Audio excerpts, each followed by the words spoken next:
రొట్టె, మనం త్రాగబోయే ద్రాక్షరసము, అది కేవలం సాదృశ్యం మాత్రమే. నిజమైన రొట్టె దేవుడు వాక్యమై ఉన్నది.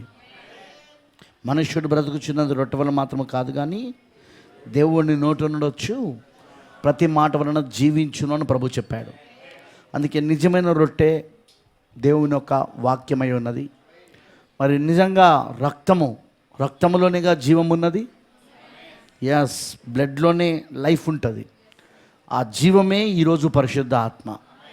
ఆ పరిశుద్ధ ఆత్మ, ఆ జీవము ఈరోజు మనలోనికి వస్తూ ఉన్నది. ఆమనంటారా? పరిశుద్ధ ఆత్మగా ఇప్పుడు ఆయన మనలోనికి వస్తున్నాడు. హల్లెలూయా. సో అందుకే ప్రతిరోజు విశ్వాసి వాక్యము చేత పోషించబడుతుండాలి. అదేవిధంగా పరిశుద్ధాత్మతో నింపబడుతుండాలి. ఆమేన్. అలా ప్రతిరోజు ఎవరైతే చేస్తున్నారో వారు మాత్రమే అర్హులు. ఇప్పుడు ప్రభురాత్రి భోజనములో ఆ వాక్యమునకు, ఆ రొట్టెకు, ఆ ద్రాక్షారసమునకు అనగా పరిశుద్ధాత్మకు, మరి ఆ వాక్యమునకు సాదృశ్యంగా ఉన్న రొట్టె ద్రాక్షారసాన్ని మనం ఇప్పుడు తీసుకోబోతున్నాం మనం. Praise Lord. హల్లెలూయా. అందుకే నేను నమ్ముతున్నాను మీరు ప్రతిరోజు దాన్ని భుజిస్తున్నారని, ప్రతిరోజు మీరు వాక్యము చేత పోషించబడుతున్నారని నేను నమ్ముతున్నాను నేను. ఆమేన్. హల్లెలూయా. సరే, మనందరం నిలబడి ఉండగా పరిశుద్ధ గ్రంథంలో వెళ్దాం. మనం ఒక్క నిమిషం లేచినట్లయితే I want to read a scripture from 2 places. 2 స్థలాల నుండి నేను చదవాలని ఆశిస్తున్నాను. ఒకటి ఆదికాండము 14వ అధ్యాయము.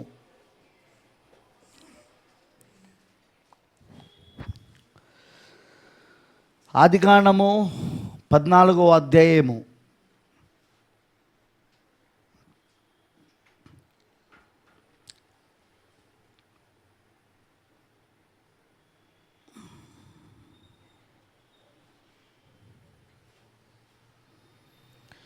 ఒకటో వచనంలో చదువుదాం. షీనారు రాజైన అమ్రపేలు, ఎల్లాసారు రాజైన ఆర్యోకు, ఏలాము రాజైన కదర్లియోమేరు, గోయిల రాజైన తీదాలు అనువారి దినములలో వారు సొదొమ రాజైన బేరాతోను, గొమొర్రా రాజైన బిర్షాతోను, అద్మ రాజైన షీనాబుతోను, సెబియేముల రాజైన షెమెబేరుతోను, సోయారను బెలరాజుతోను యుద్ధం చేసిరి. వీరందరూ ఉప్పు సముద్రమైన సిద్దిము లోయలో ఏకముగా కూడి 12 సంవత్సరములు కదర్లోయో మేరకు లోబడి 13వ సంవత్సరమున తిరుగుబాటు చేసిరి.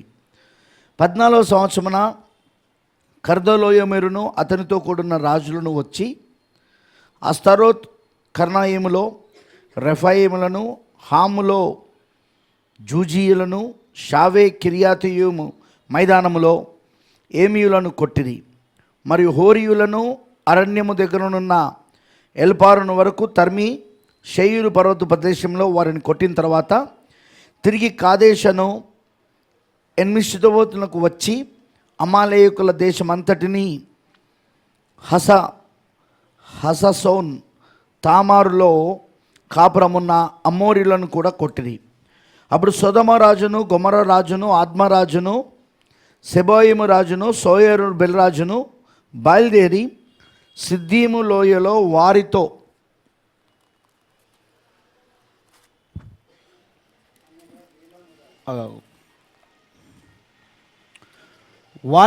అనగా ఏలాము రాజైన కదర్లోయేమెరు, గోయిల రాజైన తీదాలు, షీనారు రాజైన అమ్రపేలు, ఎల్లాసారు రాజైన అర్యోకు అను 4 5 రాజులు యుద్ధం చేసిరి. ఆ సిద్దిము లోయలో విస్తారమైన మట్టికీలు గుంటలు ఉండెను. సొదొమ గొమొర్రాల రాజులు పారిపోయి వాటిలో పడిరి. శేషించిన వారు కొండకు పారిపోయిరి. అప్పుడు వారు సొదొమ గొమొర్రాల ఆస్తి యావత్తును, వారి భోజన పదార్థములన్నీ పట్టుకొని పోయిరి. మరి అబ్రాహాము సహోదరుని కుమారుడైన లోతు సొదొమలో కాపురం ఉండేది గనుక అతనిని అతని ఆస్తిని పట్టుకొని పోగా తప్పించుకొనిన ఒకడు వచ్చి హెబ్రీయుడైన అబ్రాహామునకు ఆ సంగతి తెలిపెను. అప్పుడు అతడు ఎస్కోలు సహోదరుడును ఆనేరు సహోదరుడైన మామ్రేను అమోరీయుని ఏలోను వనములో కాపురముండెను. వీరు అబ్రాహాముతో నిబంధన చేసుకున్న వారు. అబ్రాహాము తన తమ్ముడు చెరబట్టబడనని విని తన ఇంట పుట్టి అలవర్చబడిన 317 మందిని వెంటబెట్టుకొని దాను మట్టుకు ఆ రాజులను తరిమెను. రాత్రివేళ అతడును అతని దాసులను వారికి ఎదురుగా మొనలు తీర్చి వారిని కొట్టి దమస్కునకు ఎడమ తట్టునున్న హోబా మట్టుకు తరిమి ఆస్తి యావత్తు తిరిగి తెచ్చి తన తమ్ముడైన లోతును అతని ఆస్తిని స్త్రీలను ప్రజలను తిరిగి తీసుకొని వచ్చెను. అతడు కదర్లయోమేరును అతనితో కూడనున్న రాజులను ఓడించి తిరిగి వచ్చినప్పుడు సొదొమ రాజు అతన్ని ఎదుర్కొనుటకు రాజలోయ అను షావే లోయ మట్టుకు బయలుదేరి వచ్చెను.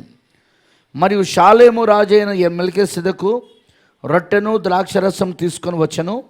అతడు సర్వోన్నతుడగు దేవునికి యాజకుడు. అప్పుడు అతడు అబ్రహామును ఆస్వాదించి ఆకాశమునకును భూమికిని సృష్టికర్తయును సర్వోన్నతుడైన దేవుని వలన అబ్రహాము ఆస్వాదించబడును గాక అనియు నీ శత్రువులను నీ చేతికి అప్పగించిన సర్వోన్నతులకు దేవుడు స్తుతింపబడును గాక అనియు చెప్పెను. అప్పుడు అతడు అన్నిటిలో అతనికి 10వ వంతు ఇచ్చెను. ఆమేన్. Let's pray. ప్రార్థన చేసుకుందాం. పరిశుద్ధుడా, సర్వశక్తిమంతుడా, కృపామయుడైన తండ్రి, నీకు వందనాలు. చదవబడిన లేఖనము ప్రభువా, ఈరోజు మేము ధ్యానిస్తూ ఉండగా నువ్వు మరొక్కసారి మాతో మాట్లాడమని ప్రార్థిస్తున్నా. నీ వాక్యమును మాకు తెరిచి ప్రభువా, ఇప్పుడు మా కనుల ఎదుట నెరవేర్పు జరుగుతున్న లేఖనాలు ప్రవచనాలను గ్రహించగలిగిన మనస్సును మాకు దయచేదేవా. ఎందుకంటే ఏదైతే ఇక్కడ పాత నిబంధనలో ఛాయలో నీడలో ముంగుర్తులో సాదృశ్యంలో అబ్రాహాము జీవితంలో జరిగినదో ఇప్పుడు కూడా ప్రభువా చరిత్ర మరలా పునరుద్ధం అవుతున్నది. మరలా ఇప్పుడు కూడా జరుగుతున్నది నిజ రూపంలో ప్రభువా. దాన్ని చూడగలిగిన నేత్రములను దయచేదేవా. తప్పకుండా నీ కృప మా అందరికీ ఇవ్వమని, నీ అభిషేకముతో మమ్మల్ని నింపమని నీకు పూర్తిగా మేము సమర్పించుకుంటూ యేసు క్రీస్తు నామములో ప్రార్థిస్తున్నాము. ఆమేన్. దయచేసి కూర్చోనండి. Please be sit down.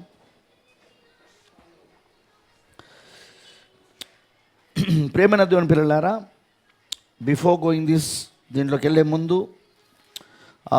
నేను మరొకసారి ఇంకో లేఖనం కూడా చదవాలనుకుంటున్నాను. మత్తయి సువార్త 26వ అధ్యాయము 26వ వచనం చదువుకుందాం. మత్తయి సువార్త 26వ అధ్యాయము 26వ వచనం నుండి మనం పరిశుద్ధ గ్రంథంలో నుండి మనం చదువుకుందాం.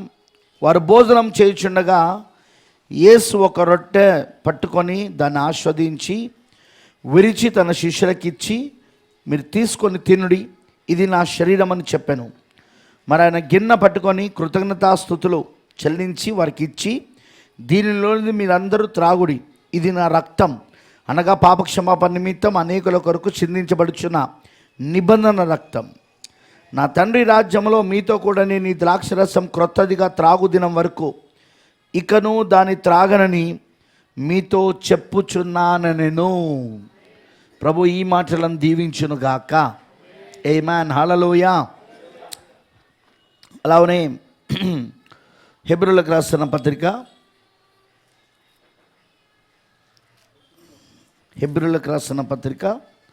7వ అధ్యాయం 1వ వచనంలో చదువుకుందాం.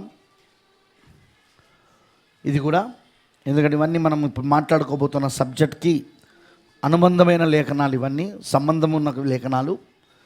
హెబ్రీయులకు రాసిన పత్రిక 7వ అధ్యాయం 1వ వచనం నుండి చదువుదాం. రాజులను సంహారం చేసి తిరిగి వచ్చుచున్న అబ్రహామును ఎవడు కలుసుకొని అతన్ని ఆస్వాదించెనో, ఎవనికి అబ్రహాం అన్నిటిలో 10వ వంతు ఇచ్చినో, ఆ షాలేము రాజును మహోన్నతుడకు దేవుని యాజకుడైన మెల్కీసెదెకు నిరంతరము యాజకుడుగా ఉన్నాడు. అతని పేరుకు మొదట నీతికి రాజనియు తర్వాత సమాధానపు రాజనియు అర్థమిచ్చినట్టి షాలేము రాజని అర్థం. అతడు తండ్రి లేనివాడను తల్లి లేనివాడను వంశవరి లేనివాడను జీవితకాలమునకు ఆదియైనను జీవమునకు అంతమైన లేనివాడనై ఉండి దేవుని కుమారుని పోలి ఉన్నాడు. ఇతడు ఎంత గనుడో చూడుడి. మూల పురుషుడైన అబ్రహాము అతనికి కొలగొన్న శ్రేష్టమైన వస్తువులలో 10వ వంతు ఇచ్చెను. దేవుడి మాటలను దీవించునుగాక. ఆమేన్. ప్రేమైన దేవుని పిల్లలారా, ఈరోజు ఒక చిన్న వర్తమానాన్ని నేను మీ మధ్యలో మాట్లాడాలని ఆశిస్తున్నాను. జాగ్రత్తగా దేవుడు ఒక వాక్యమును మీరు చూడాలని కోరుతున్నాను. Maybe some 45 minutes I will take. ఒక 45 నిమిషాలు నేను దీని మీద మాట్లాడతాను. ఆ తర్వాత మనం ప్రభురాధ భోజనంలోకి వెళ్దాం. మనం ఏం చూస్తున్నామంటే పాత నిబంధనలో ఆదికాండం 14వ అధ్యాయంలో అబ్రహాము ప్రపంచ యుద్ధములో పాల్గొన్నట్టు మనకు కనబడుతున్నది. ఆదికాండం 14వ అధ్యాయంలో 2 ప్రపంచ యుద్ధాలు కనబడుతున్నాయి. మొదటి ప్రపంచ యుద్ధము, రెండో ప్రపంచ యుద్ధము. రెండో ప్రపంచ యుద్ధంలోనే ఆ 5 రాజులు, కతర్లోమి అనే ఆ రాజుతో పాటు ఆయనతో పాటు ఉన్న మిగతా 3 రాజులు, అలానే సొదొమ గొమొర రాజులు, ఆద్మా రాజులు, వాళ్ళ 5 రాజులు, వీళ్ళు 4 రాజులు. ఈ 5 రాజులు, ఈ 4 రాజుల మధ్యలో యుద్ధం జరుగుతున్నది. ఆ యుద్ధములో ఈ 5 రాజులు ఓడిపోవడం, ఆ సొదొమ గొమొర రాజులు కూడా ఓడిపోవడం జరుగుతున్నది. ఆ తర్వాత వీరు ఆ సొదొమ గొమొరలో ఉన్న వాటన్నిటినీ కొల్లగొట్టుకొని వాళ్ళు చెరలోనికి తీసుకొని వెళ్ళిపోతున్నారు. ఆ సమయంలో సొదొమ గవని దగ్గర మరి అబ్రహాము సహోదరుని కుమారుడైన లోతు కాపురం ఉంటున్నాడని మనకు బైబిల్ చెప్తున్నది. కాబట్టి ఆ యుద్ధంలో ఆ ఓడిపోయిన దేశం, సొదొమ దేశం ఓడిపోయింది కాబట్టి ఆ గెలిచిన దేశంలో వెళ్ళి వారినందరినీ దోచుకొని వాళ్ళందరినీ చెరలోనికి తీసుకొని వెళ్తున్నారు. కొల్లగొట్టుకొని అంతా కూడా కొల్లగొట్టుకొని తీసుకొని వెళ్తున్నారు. అది మనకు తెలుసు. ఒక దేశం ఇంకో దేశంపైకి యుద్ధానికి వెళ్ళినప్పుడు ఓడిపోయిన దేశం ఏదైతే ఉంటుందో ఆ దేశంలో ఉన్నవన్నీ వాళ్ళు కొల్లగొట్టేస్తారు. అందులో ఉన్న జనులను వారి చెరలోనికి తీసుకొని వెళ్ళిపోతారు వాళ్ళు. ఆ విధంగానే అక్కడ మనం ఏం చూస్తున్నామంటే లోతు భార్యలను పిల్లలను లోతుకు సంబంధించిన దాసులను అందరినీ కూడా చెరలోనికి తీసుకొని వెళ్ళిపోతున్నారు. అయితే అందులో ఒక అతను తప్పించుకొని హెబ్రోడైన అబ్రహాము దగ్గరికి వచ్చి ఈ విషయాన్ని, నీ సహోదరుని కుమారుడైన లోతును ఈ విధంగా వారు చెరలోనికి తీసుకెళ్తున్నారన్న విషయాన్ని చేరవేసినప్పుడు అప్పుడు అబ్రహాం ఏం చేస్తున్నాడంటే వెంటనే తన ఇంట్లో ఉన్న పనివారు ఎవరైతే ఉన్నారో ఒక 317 మందిని వెంటబెట్టుకొని ఆ రాజులు వెళ్తున్న ప్రాంతంలోనికి వెళ్ళాడు. విషయం ఏంటిదంటే అబ్రహాముకు ఆ ప్రపంచ యుద్ధానికి సంబంధం లేదు. ఎందుకంటే అబ్రహామును చోటుకు వాళ్ళు రాలేదు. అబ్రహాం ఎక్కడున్నాడంటే ఆ మామ్రే సింధూరవనం దగ్గర ఉన్నాడు. వింటున్నారా? అక్కడ జరుగుతలేదు యుద్ధం ఎక్కడ జరుగుతుందంటే సొదొమలో జరిగింది, గొమొరలో జరిగింది, ఇతర ప్రాంతంలో జరిగింది. అవునంటారా? అయితే అబ్రహాము ఉన్న చోట మాత్రం యుద్ధం లేదు. అబ్రహాముకి ఆ యుద్ధానికి అసలు సంబంధం లేదు. కానీ అబ్రహాం ఎప్పుడైతే తన సహోదరుని కుమారుణ్ణి వారు చెరలోనికి తీసుకొని వెళ్తున్నారన్న సంగతి విన్నాడో అప్పుడు వెంటనే అబ్రహాము వాళ్ళు వెళ్తున్న ప్రాంతాన్ని అంతటిని తెలుసుకున్నాడు. అంటే వాళ్ళు ఏ దారిలో నుండి వచ్చారు, ఏ దారిలో నుండి తిరిగి వెళ్తున్నారు అని చూసినప్పుడు సరిగ్గా దేవుడు అబ్రహాముకు వాగ్దానం చేసిన ఆ దేశపు సరిహద్దులు ఏవైతే ఉన్నాయో ఆ సరిహద్దుల లోపలనే ఆ రాజులు ఉన్నారని అర్థమైపోయింది. Praise the Lord. మరి దేవుడు వాగ్దానం అబ్రహాంకి ఏం చేశాడో తెలుసా? తనకు ఏ సరిహద్దులనైతే దేవుడు నియమించి ఇచ్చాడో వాగ్దాన దేశాన్ని, అక్కడ అబ్రహాము ఓడిపోవడం సాధ్యం కాదు.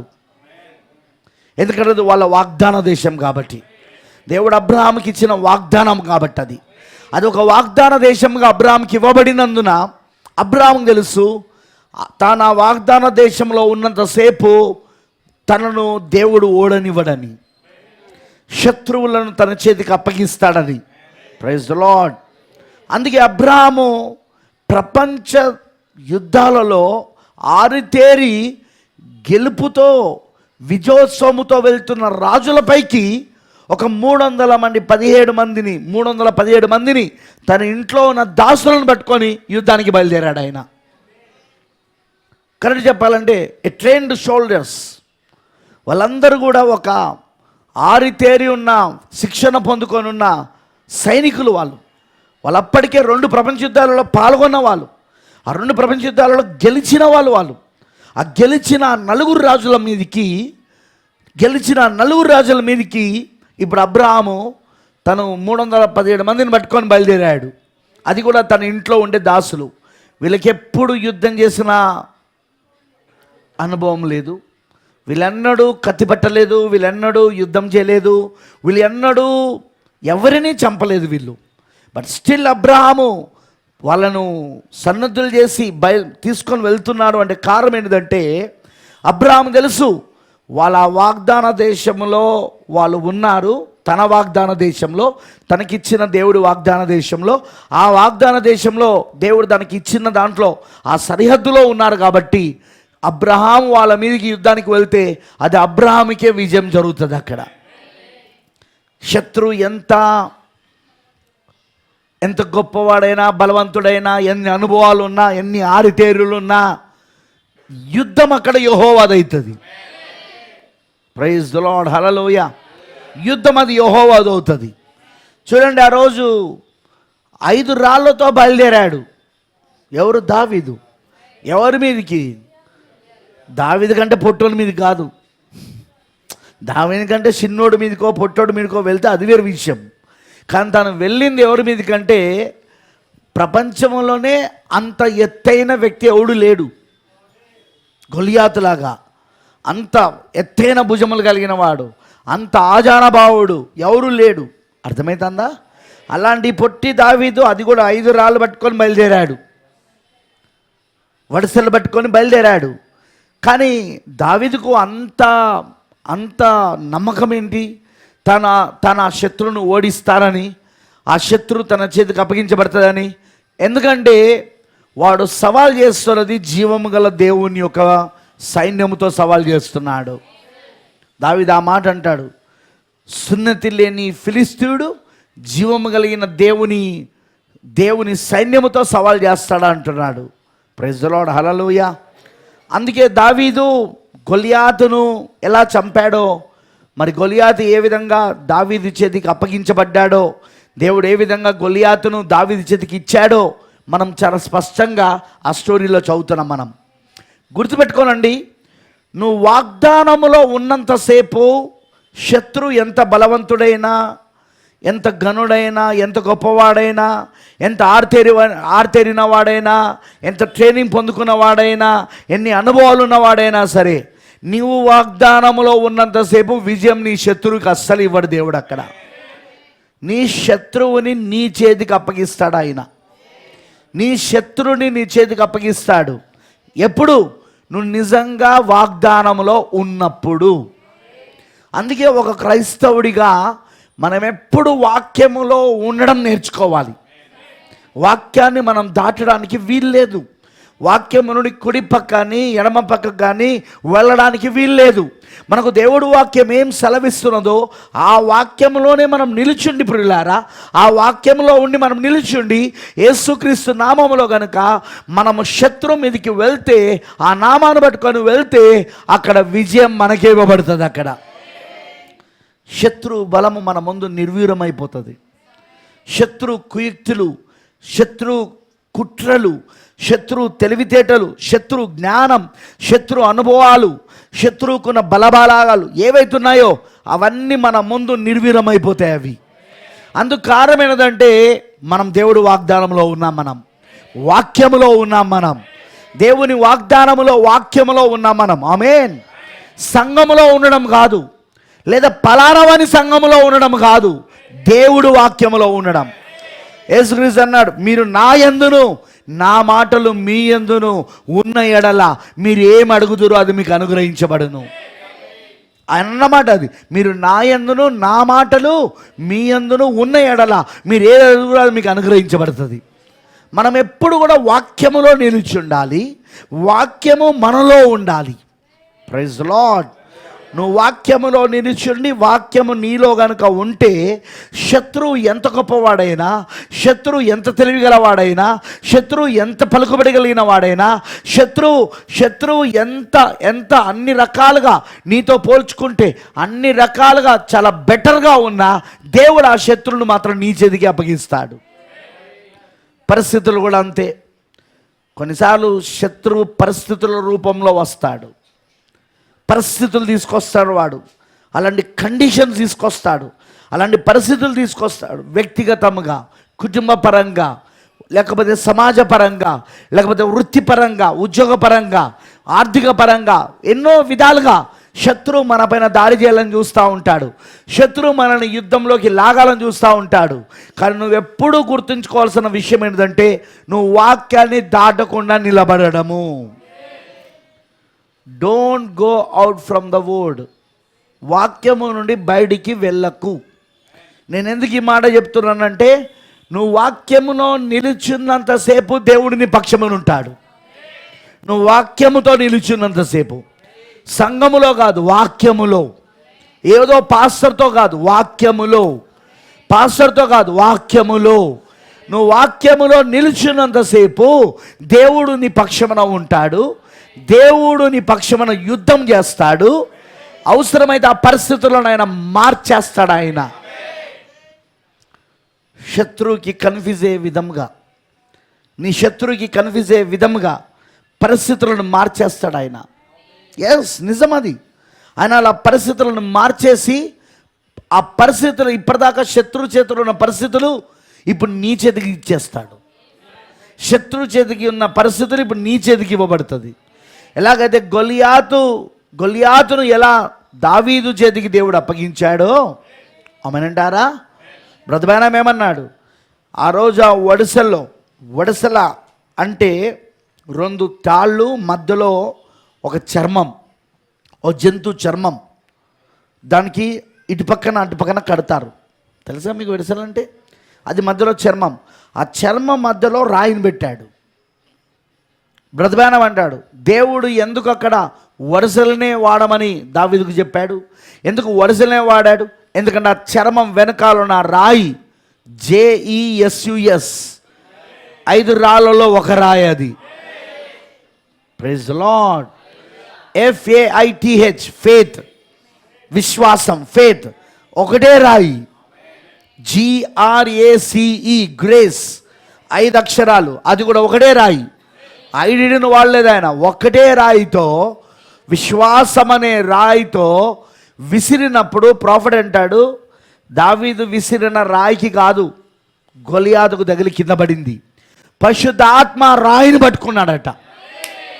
దావీదు విసిరిన రాయిని ఎప్పుడైతే పరిశుద్ధాత్మ దాన్ని పట్టుకొని, ఎంత వేగముగా రాయిని ఆయన వెళ్ళినట్లుగా చేశాడంటే, ఆ రాయి తాకినప్పుడు కరెక్ట్గా వెళ్ళి ఆ శిరస్సులోని నొసలి భాగం తాకినప్పుడు అతను బోర్రబడిపోయాడు అక్కడ. అంత పెద్ద వ్యక్తి, అంత ఆజానభావుడు ఒక్కసారే బోర్రబడిపోయాడు. ఇప్పుడు దావీదు చేతికి అదిగో ఆ గొలియాతును అప్పగించేశాడు. ప్రైజ్ ది లార్డ్, హల్లెలూయా. బ్రతబానం అన్నాడు, చర్మము ఎప్పుడు దేవుడు చర్మము వెనకాల ఆయనే ఉంటాడు. ఆయన దిస్ బాడీ, ఈ శరీరం వెనకాల ఆయనే ఉంటాడు. ఉండి శత్రువుతో యుద్ధం చేస్తాడు. అక్కడ దావీదు విసిరిన ఆ రాయి, ఆ వరుసల్లో పెట్టి వేసిన రాయి, అది చర్మం వెనకాల ఉన్న రాయి. అది ఆ రాయి జీసస్ అనే పేరులో ఒకటే రాయి. అది ఫేత్ అనే ఆ యొక్క విశ్వాసం అనే దానిలో ఒకటే రాయి. అది ఆ ఒక్క రాయికే గొలియాతు కుప్పకూలిపోయాడు, దావీదు చేతికి అప్పగించబడ్డాడు. ప్రైజ్ ది లార్డ్, హల్లెలూయా. బ్రతబానం అంటాడు, నీ వెనకాల కూడా ఆయన ఉంటాడు. నీ శరీరం వెనకాల ఆయన ఉండి శత్రువుని నీ చేతికి అప్పగిస్తాడు. ఆయన శత్రువుని నీ చేతికి ఇస్తాడు. ఆయన శత్రువు పైన విజయం నీకు ఇస్తాడు. ఆయన ఆమేన్, హల్లెలూయా. అందుకే ఒక క్రైస్తవుడు ఎప్పుడూ శత్రువు తీసుకొస్తున్న పరిస్థితులను బట్టో, వాడు తీసుకొచ్చే శోధనలను బట్టో, వాడు తీసుకొచ్చే సవాళ్ళను బట్టో భయపడకూడదు. మనం ఎప్పుడు ఎక్కడున్నాడో వాగ్దానంలో నిలుచుండి, దేవుడు వాక్యములో నిలుచుండి, ప్రభువుకి మనం సమర్పించుకొని, నువ్వే ప్రభువా ఇప్పుడు ఈ శత్రువును జయించేటట్లుగా నన్ను వాడుకో ప్రభువా, ఈ చర్మాన్ని వాడుకో ప్రభువా, ఈ శరీరాన్ని వాడుకో ప్రభువా అని నువ్వు ప్రభువుకు అప్పగించుకున్నావు అనుకో, ఆయన నీ ద్వారా శత్రువుని ఓడింపజేసి నీ చేతికి ఆయన అప్పగిస్తాడు. ఆయన ఏమాన్, నేను చెప్పేది అర్థమవుతుందా? అందుకే శోధనలు అందుకే వస్తాయి, శ్రమలు అందుకే వస్తాయి. దేవుడు శోధనలను అనుమతించడానికి వెనకాల ఒక కారణం ఉంటుంది. ఆయన ఒక శోధన అనుమతించాడు, ఆయన ఒక శ్రమను అనుమతించాడు. ఎందుకంటే శోధించే దేవుడు కాదు, అపవాది. కానీ అపవాది దేవుని అనుమతి లేకుండా నిన్ను శోధించలేడు. యోబు విషయంలో మనకు తెలుస్తుంది. యోబును తాకాలంటే యోబు చుట్టూ ఉన్న అగ్ని కంచె తీసివేయబడాలి. ఆ కంచె తీసివేయబడకుండా యోబును తాకడం లూసిఫర్ వల్ల కాదు. అందుకే దేవుని అనుమతి లేకుండా యోబుని ఏమీ చేయలేకపోయాడు లూసిఫర్. దేవుడు అనుమతి ఉంటే ఖచ్చితంగా వాడు శోధిస్తాడు. ఈరోజు మనల్ని కూడా మన చుట్టూ దేవుడు కంచె వేసి మనల్ని కాపాడుతున్నాడు ఆయన. కానీ కొన్నిసార్లు ఆ కంచె తీసేస్తాడు ఆయన. ఎస్ నిజం అది. కొన్నిసార్లు మన ఆర్థిక పరిస్థితులను మనకు తారుమారేడు చేస్తాడు. కొన్నిసార్లు మనకు అనారోగ్యాలు కలుగుతాయి, కొన్నిసార్లు మనకు రోగములు, అనారోగ్యములు, కొన్నిసార్లు మనకు ఇంట్లో పరిస్థితులు, కొన్నిసార్లు మనకు కుటుంబంలో పరిస్థితులు, లేకపోతే కొన్నిసార్లు మన వృత్తిపరం, మన ఉద్యోగం, మన వ్యాపారం, సంథింగ్ ఏదో ఒక దాంట్లో తారుమారు అయిపోతుంది, పరిస్థితులు మారిపోతాయి. అప్పుడు మనం అర్థం చేసుకోవాలి, ప్రభు ఇప్పటిదాకా చుట్టూ ఇచ్చిన కంచెను ఆయన తీసేశాడు. అందుకే అపవాది పనిచేయడం మొదలుపెట్టాడు. మీకు తెలుసా, మీ ఆస్తి చుట్టూ కూడా కంచి ఉన్నదని, మీ ఆరోగ్యం చుట్టూ కంచి ఉన్నదని, మీ ఉద్యోగం చుట్టూ కంచి ఉన్నదని తెలుసా మీకు ఆ విషయం? అది మీ ఉద్యోగం చుట్టూ కంచి ఉన్నదని, హల్లెలూయా, మీ కుటుంబం చుట్టూ కంచి ఉన్నదని తెలుసా? ఎస్, దేవుడు ఆ కంచెను పెడతాడు ఆయన. కానీ గుర్తుపెట్టుకోవాల్సిన విషయం ఏంటంటే, ఏదైనా శోధన అపవాది మనకు తీసుకొచ్చాడు అంటే ప్రియులారా, ఒక్కటి నువ్వు గుర్తుపెట్టుకోవాలి. అదేంటిదంటే దేవుడు ఆ కంచెను తీసేసాడంటే దాని వెనకాల ఏదో ఉద్దేశం ఉన్నది. God is having some purpose. దేవుడికి ఏదో ఉద్దేశం ఉన్నది. అందుకే ఆ కంచెను తొలగించాడు ఆయన. అందుకే అపవాది ఇప్పుడు నీ జీవితంలో పనిచేసేటట్లుగా, నిన్ను శోధించేటట్లుగా, నిన్ను బాధ పెట్టేటట్లుగా, నీకు సమస్యలు తెచ్చేటట్లుగా, నీకు తలనొప్పులు తెచ్చేటట్లుగా, నీకు పరీక్షలు తెచ్చేటట్లుగా దేవుడు అనుమతించాడు. దాని వెనకాల దేవుని ఉద్దేశం ఉంది. అదేంటిదంటే ఆ శత్రువును నీ చేతికి అప్పగించాలని, ఆ శత్రువును నీ చేతి ద్వారా ఓడించాలని. దేవుడికి ఎంతసేపు అండి గొలియాదును పడగొట్టడం, కానీ దావీదు చేతి నుండే వాడిని పడగొట్టాలా. దావీదు చేతిలో నుండే వాడు పడగొట్టబడాలా, దావీదు చేతిలో నుండే వాడు చంపబడాలా, వాడిని నరికివేయాలా దావీదే. అర్థమైందని చెప్పింది. దేవుడికి ఎంతసేపు లూసిఫర్ని పడగొట్టడం, ఎంతసేపు వాడిని ఓడించడం, ఎంతసేపు ఆ లూసిఫర్ని నరకములో వేయడం, అది పెద్ద లెక్క కాదు.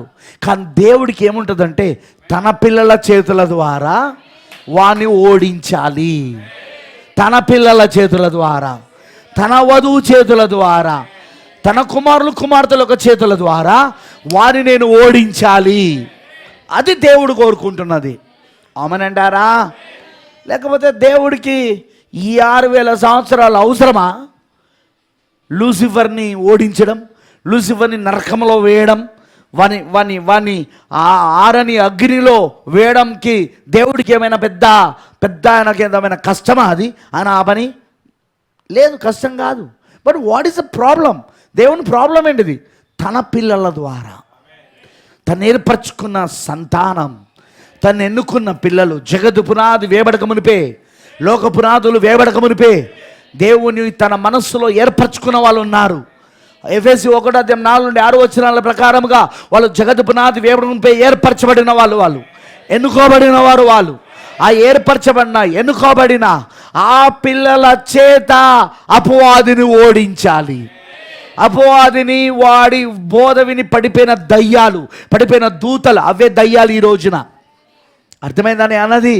ఆ పడిపోయిన దూతలే ఈరోజు దయ్యములు, ఆ పడిపోయిన దూతలే ఈరోజు దురాత్మలు. వింటున్నారా? ఇప్పుడు ఆ దురాత్మలు, ఆ దయ్యాలు దేవుని బోధలో నిలుచుండకుండా లూసిఫర్ బోధను నమ్మి మోసపోయి పడిపోయినాయి చూడు. వారి యొక్క ప్రధానత్వమును నిలుపుకొనక పడిపోయినాయి చూడు. అదిగో వాటిని ఓడించడానికి దేవుడు తన నిత్యమైన ఆలోచనలో ఉన్న ఆయన వధువుని, ఆయన నిత్యమైన ఆలోచనలో ఆయన కుమారులను, ఆయన కుమార్తెలను, ఆయన కుటుంబం ద్వారా వాడిని, లూసిఫర్ని, వానితో పాటున్న వాని యొక్క దయ్యపు సమూహమును ఓడించాలన్నదే దేవుడి ఆలోచన. So many people will ask the question like this. ఇలా అడుగుతుంటారు ప్రశ్న, నాకెందుకు ఈ శోధనలు వస్తున్నాయి, నాకెందుకు ఈ బాధలు వస్తున్నాయి, నాకెందుకు ఈ శ్రమలు వస్తున్నాయి, నాకెందుకు ఈ నిందలు వస్తున్నాయి, నాకెందుకు ఈ ఆర్థిక ఇబ్బందులు వస్తున్నాయి, నా కుటుంబంలోనే ఎందుకు ఇవన్నీ జరుగుతున్నాయి, నాకెందుకు ఈ అనారోగ్యాలు వస్తున్నాయి, నాకెందుకు ఈ ఉద్యోగం సమస్యలు వస్తున్నాయి, నా ఉద్యోగం సమస్య ఎందుకు వస్తుంది, నాకు నా వ్యాపారంలో సమస్యలు ఎందుకు వస్తాయి, నాకు నీ ద్వారా లూసిఫర్ని ఓడించాలని. నేను చెప్పేది అర్థమవుతుందా? ఆయన కంచె తీసేశాడు అంటే నీ అర్థం, నీ చుట్టూ ఉన్న కంచెను ఆయన తీసేశాడంటేనే అర్థం శత్రువుని నీ చేతికి ఇవ్వబోతున్నాడు. ఇక శత్రువుని నీ చేతి ద్వారా ఓడించబోతున్నాడు ఆయన. యుద్ధము నీది కాదు, యుద్ధము యెహోవాది. నేను చెప్పేది అర్థమవుతున్నదా? యుద్ధము నీది కాదు, యుద్ధము యెహోవాది. శత్రువును నీ ద్వారా ఓడిస్తాడా ఆయన. అందుకే పౌలు గారు ఎఫెసీ 6వ అధ్యాయంలో యుద్ధోపకరణాల గురించి రాశాడు ఆయన. క్రైస్తవ సైనికుడికి ఉండే యుద్ధోపకరణాలు, రక్షణ అనే సర్వాంగ కవచము. కరెక్టేనా కాదా? సర్వాంగ కవచం ధరించుకోమన్నాడా లేదా? రక్షణ అనే శిరస్త్రాన్ని పెట్టుకోమన్నాడా లేదా? సత్యం అనే దట్టిని కట్టుకోమన్నాడా లేదా? విశ్వాసం అనే డాలుని పట్టుకోమన్నాడా లేదా? రెండంచులు గల వాడైన ఖడ్గాన్ని పట్టుకోమన్నాడా లేదా? సిద్ధ మనసైన జోడిని తొడుకోమన్నాడా లేదా? ఇదంతా ఏంటిది? ఒక క్రైస్తవుడిగా దేవుడు మనకిస్తున్న యుద్ధోపకరణాలు, ఎక్విప్మెంట్స్. Yes, equipments. సోల్జర్గా, క్రిస్టియన్ సోల్జర్గా అవి మన ఎక్విప్మెంట్స్. అవి వాటితో మనం ఏం చేయాలి బ్రదర్? శత్రుని ఓడించాలి. శత్రువు ఎంత గొప్పవాడైనా, ఎంత బలం గలవాడైనా, వాడు ఎంత పేరు ప్రఖ్యాతులు గలవాడైనా, ఎంత పలుకుబడినవాడైనా, నీ ముందు వాడు ఎంత గొప్పవాడిగా కనబడినా నీ చేతికి అప్పగించిన తర్వాత వాడు నిర్వీర్యపడాల్సిందే తప్ప, వాడు ఓడిపోవాల్సిందే తప్ప వేరే అవకాశం లేదు. దేవుడే చేయొచ్చుగా. కాదు కాదు కాదు కాదు కాదు కాదు దేవుడు చేయడా పని. దేవుడు తన పిల్లల ద్వారా చేస్తాడు. అందుకే దావీదు వడిసలే వాడాలా. ఎందుకంటే వడిసల్లో ఆ రాయి పెట్టాల. రాయి జీసస్. జీసస్ అనే పేరులో ఒక అక్షరం, ఫేత్ అనే పేరులో ఒక అక్షరం.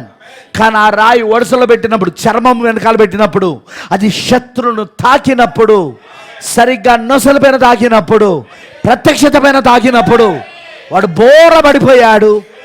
వాడి సిద్ధాంతపు కత్తినే తీసుకొని వాని తలని నరికేశాడు. Glory. That is what God wants to do. అదే దేవుడు చేయకూడుతున్నది. ప్రియమైన దేవుని పిల్లలారా, మర్చిపోకండి, మరలా చెప్తున్నా, మీ జీవితంలో ఒక శోధన వచ్చింది.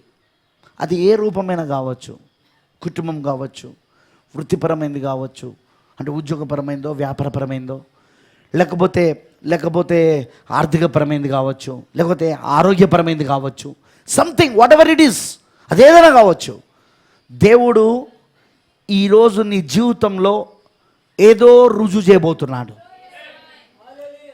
శత్రువు పైన నీకు అత్యధిక విజయాన్ని ఇవ్వబోతున్నాడు. శత్రువు పైన నీకు అత్యధిక విజయం ఇవ్వాలని ఆయన అనుకుంటున్నాడు. ఆయన, నేను అన్నది మీకు అర్థమవుతుందా? శత్రు పైన మీకు అత్యధికమైన విజయం ఇవ్వాలనుకున్నప్పుడే దేవుడు వాటిని అనుమతిస్తాడు.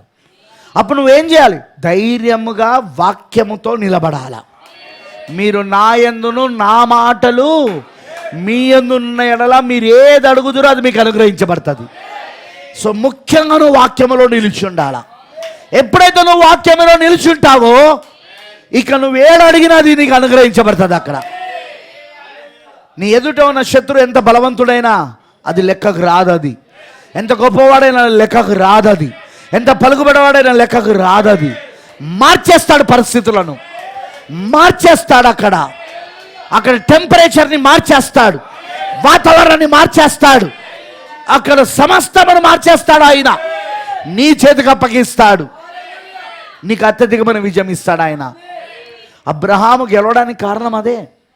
లేకపోతే అబ్రహాంకి ఏమైనా అబ్రహాంతో ఉన్న ఆ 317 మందికి ఏమైనా ప్రపంచ యుద్ధాలు అలవాట్లు ఉన్నాయా? వాళ్ళకి ఏమైనా? వాళ్ళు ఎన్నడూ కత్తే పట్టలేదు వాళ్ళ జీవితంలో. కానీ ఈసారి బయలుదేరారు. ఎందుకు? వాగ్దాన దేశంలో ఉన్నారు వాళ్ళు. మీకు అర్థమవుతుందా? వాళ్ళు ప్రయాణం చేసుకుంటూ వెళ్తున్నారు కదా వాళ్ళ దేశాలకి. వెళ్తున్నప్పుడు ఆ సరిహద్దును చూసినప్పుడు అబ్రహాము తనకు వాగ్దానం చేయబడిన సరిహద్దులోనే ఉన్నారు వాళ్ళు. ఒకవేళ వాళ్ళు ఆ సరిహద్దు దాటి ఉండేది ఉంటే మాత్రం అబ్రాహాం వెళ్ళేవాడు కాదు. ఎందుకంటే అబ్రాహాంకి ఇదివరకే 2 సార్లు చేదు అనుభవాలు వచ్చినాయి. వాగ్దానం దేశాన్ని విడిచిపెట్టి బయటికి వెళ్ళినప్పుడు 2 సార్లు ఆయన భార్య దాదాపు మరొకరికి భార్య అయిపోయేది. కరెక్టేనా కాదా? ఆయనకు తెలుసు వాగ్దాన దేశం నేను దాటినంటే నేను ఓడిపోవడమే తప్ప గెలవడం ఉండదు. నువ్వు కూడా అంతే, నేను కూడా అంతే. వాక్యాన్ని దాటకూడదు మనం. అందుకే అన్నాడు, మనుష్యుడు బ్రతుకుచున్నది రొట్టె వల్ల మాత్రము కాదు కానీ దేవుని నోటి నుండి వచ్చే ప్రతి మాట వలన చెప్పాడు ఆయన. వాగ్దానాన్ని దాటొద్దు మనం, వాక్యాన్ని దాటొద్దు మనం. చర్చ్ కాదు మనకు ముఖ్యం, మనం వెళ్ళే పాస్టర్ కాదు ముఖ్యం, మనం చూసే యూట్యూబ్ ప్రసంగాలు కాదు ముఖ్యం, మనం చూసే టీవీ ప్రసంగికుడు కాదు ముఖ్యం. వాక్యం ముఖ్యమై ఉన్నది. ఎందుకంటే వాక్యము దేవుడై ఉన్నాడు. ఆది యందు వాక్యం ఉండెను, వాక్యము దేవుని ఉండెను, వాక్యమే దేవుడై ఉన్నాడు. వాక్యములో నిలిచి ఉండడం అంటే దేవునిలో నిలిచి ఉండడం. ఆమేన్, హల్లెలూయా. మరి నువ్వు ఎప్పుడైతే దేవునిలో నిలుచుంటావో, వాక్యంలో నిలుచుంటావో, శత్రుని ముందు నిలబడలేడు, నిలబడనీయడు, నీ ముందు నిలబడనీయడు. నీకు బోర్ల పడాల్సిందే, నీ చేతికి అప్పగించబడాల్సిందే. ఎందుకు? నువ్వు వాక్యములో నిల్చున్నావు కాబట్టి. అందుకే ఎప్పుడు ప్రార్థన చేసినా, lord keep me in your word. ప్రభువా నన్ను ఎప్పుడు నీ వాక్యంలో ఉంచు. సాతాను పని ఏంటో తెలుసా? నేను ఈ మాట చెప్పకుండా ముందుకెళ్ళలేను. నేను వాక్యంలో నుండి బడి తీయాలా. వాడు శోధన తీసుకొచ్చేది ఎందుకో తెలుసా? నేను వాక్యము నుండి ఎలాగైనా బడికి తీసుకురావాలి. ఆ రోజు అవ్వని ఎలా పడేశాడు? వాక్యము నుండి బడి తీసుకొచ్చాడు. ఎలా తీసుకొచ్చాడు వాక్యము నుండి బయటికి? అవిశ్వాసం. ఏం చేశాడు? అవిశ్వాసం. పట్టుకున్నారా నేను చెప్పింది? దేవుడు ఏమి చెప్పాడో దాన్ని నమ్మకుండా చేశాడు అపవాది. దేవుడు ఏం చెప్పాడు? ఈ తోటలో ఉన్న ఏ చెట్టు ఫలమునైనా మీరు నిరభ్యంతరంగా తినవచ్చు, కానీ ఈ తోట మధ్యలో ఉన్న మంచి చెట్లు తినచే వృక్ష ఫలం మాత్రం మీరు తినకూడదు, తినమున నిశ్చయముగా మీరు చచ్చెదరు. అదేనా? మంచి చెట్లు తినచే వృక్ష ఫలమును తినకూడదు, తినమున నిశ్చయంగా మీరు చచ్చెదరు. That is the God's commandment. అది దేవుడి ఆజ్ఞ అయి ఉన్నది. కానీ వాడు వచ్చి ఏం చేశాడు? ఆజ్ఞ నమ్మకుండా చేశాడు. మీరు చావరు. దేవునికి తెలుసు మీరు తినమున దేవతల వలె మారిపోతారు, జ్ఞానవంతులైపోతారు మీరు. ఎందుకంటే అది తెలివినిచ్చే చెట్టు. అది తెలివినిచ్చే చెట్టు. అది ఈరోజు మనిషి ఏం కోరుతున్నాడు తెలుసా? తెలివి కావాలని కోరుతున్నాడు. విజ్డమ్. అందుకే ఈరోజు సైన్స్ ద్వారా వాడు తన తెలివినిస్తున్నాడు. ఈరోజు మీడియా ద్వారా తన తెలివినిస్తున్నాడు. ఈరోజు చదువు ద్వారా, విద్య ద్వారా తన తెలివినిస్తున్నాడు.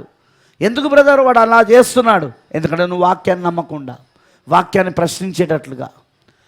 తెలివి ఎక్కువైనప్పుడే నువ్వు వాక్యాన్ని ప్రశ్నిస్తావు.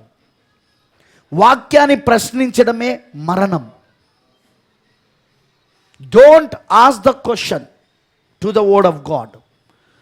దేవుడి వాక్యమునకు ప్రశ్న వెయ్యకు. నువ్వు దేవుడు వాక్యాన్ని నమ్మడానికి దేవుడిని పిలిచాడు. మనుష్యుడు బ్రతుకుచున్నది దేవుని నోటి నుండి వచ్చే ప్రతి మాట వలన. Don't ask the question to the word of God. దేవుని వాక్యానికి ప్రశ్న వెయ్యొద్దు.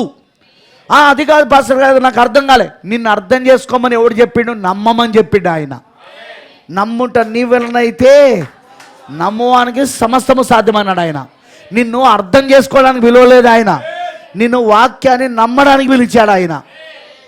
నీకు అర్థం కాకపోయినా పర్వాలా, అది వాక్యం నమ్మంతే. అది అక్కడ రాయబడి ఉన్నది నమ్మంతే కాదు. అక్కడ రాయబడి ఉన్నది అది వాక్యం అంటే నమ్మంతే కాదు. ఉదాహరణ, ఆదికాండం 1వ అధ్యాయంలో దేవుడు తన పలకబడిన మాట ద్వారా సృష్టిని సృజించాడు. పలకబడిన మాట ద్వారా, స్వరము ద్వారా. అది ఎలా అని అడిగినావు అనుకో, నాకు అవసరం లేదు, అది ఎలాగో నాకు అవసరం లేదు.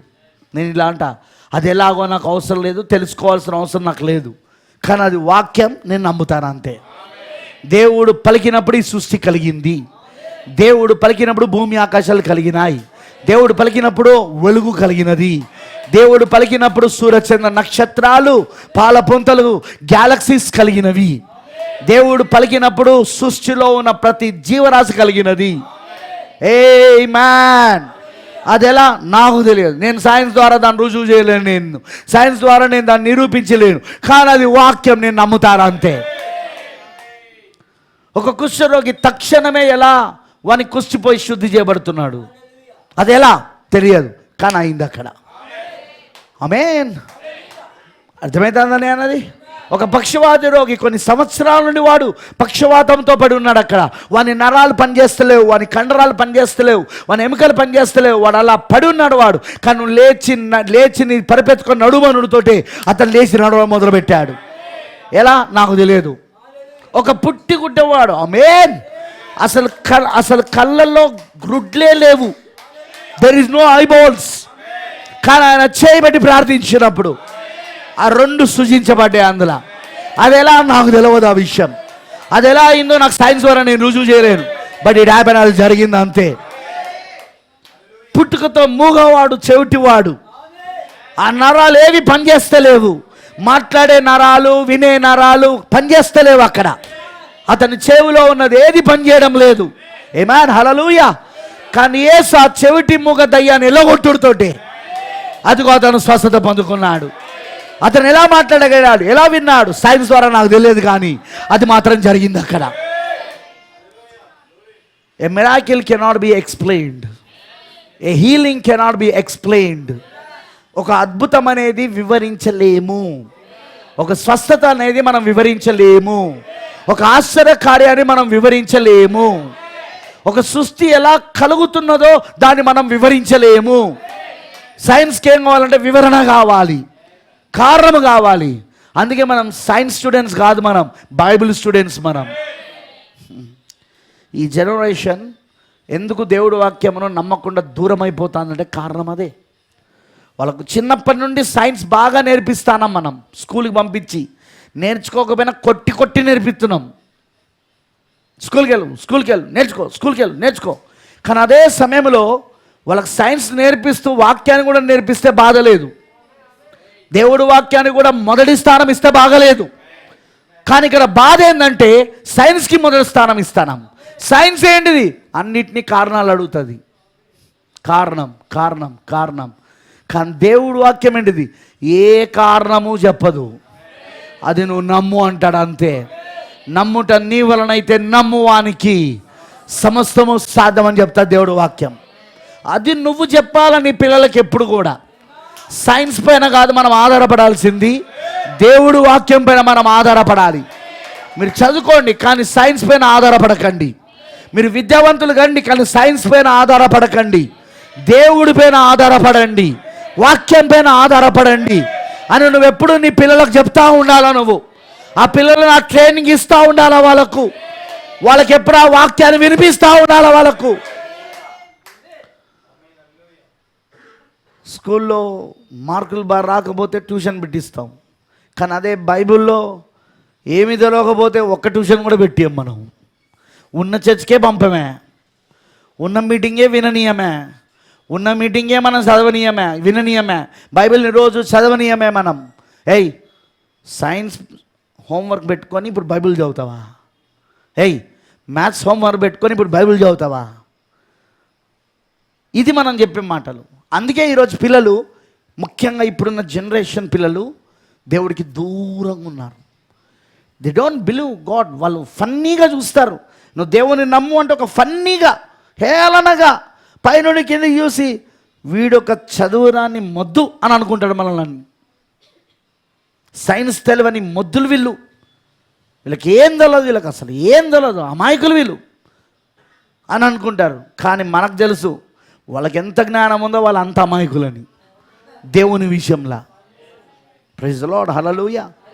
ప్రేమను దేవుని పిల్లలారా, ఎప్పుడైనా గుర్తుంచుకోండి, దేవుడు మన జీవితంలో ఏదైనా యుద్ధాన్ని అనుమతించాడు అంటే నీ ద్వారా శత్రువుని జయించాలని ఉద్దేశంగా.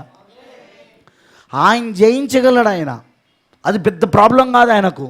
కానీ ఆయన ఆలోచన అంతే ఏంటంటే, ఆయన ఆలోచనలుగా ఉన్న మనము, జగత్ పునాది వేయబడక మునిపే ఆయన ఆలోచనలో ఉన్న మనమంతా, ఆయన తలంపులలో ఉన్న మనమంతా, ఆ తలంపులలో ఆలోచనలో ఉన్న మనము లూసిఫర్ని, వాని సైన్యాన్ని ఓడించాలని, లూసిఫర్ని, ఆ అపవాదిని, ఆ శోధకుని, వానితో ఉన్న దయ్యములను ఓడించాలని. అందుకే దేవుడు అనుమతిస్తాడు. Praise the lord. అందుకే దేవుడు కొన్నిసార్లు మన చుట్టూ ఉన్న కంచెను తీసేస్తాడు అండ్ సాతానుతో పో యుద్ధం చెప్పని. కానీ నువ్వు వాక్యములో నిలిచినంతసేపు ఆ యుద్ధానికి భయపడాల్సిన అవసరం లేదు. ఒకవేళ ఎవరైనా మధ్యలో, అబ్రాహ్మ నువ్వు వెళ్తున్నది ఎవరి మీదకో తెలుసా? వాళ్ళు ఇప్పటికే 2 సార్లు ప్రపంచ యుద్ధాలు చేసి 2వసారి ప్రపంచాన్ని గెలిచి వెళ్తున్న వాళ్ళు ప్రపంచాన్ని జయించి వెళ్తున్నారు. ఆ 4 రాజులు 5 రాజులను చిత్తుగా ఓడించారు. అంత గొప్ప సైన్యం అది. అలాంటి వాళ్ళ మీదకి వెళ్తావు అబ్రాహ్మ అంటే? బహుశా అబ్రాహ్మ ఇలా అనుండొచ్చు, ఒక నవ్వు నవ్వి వాళ్ళు నా సరిహద్దులో ఉన్నారు.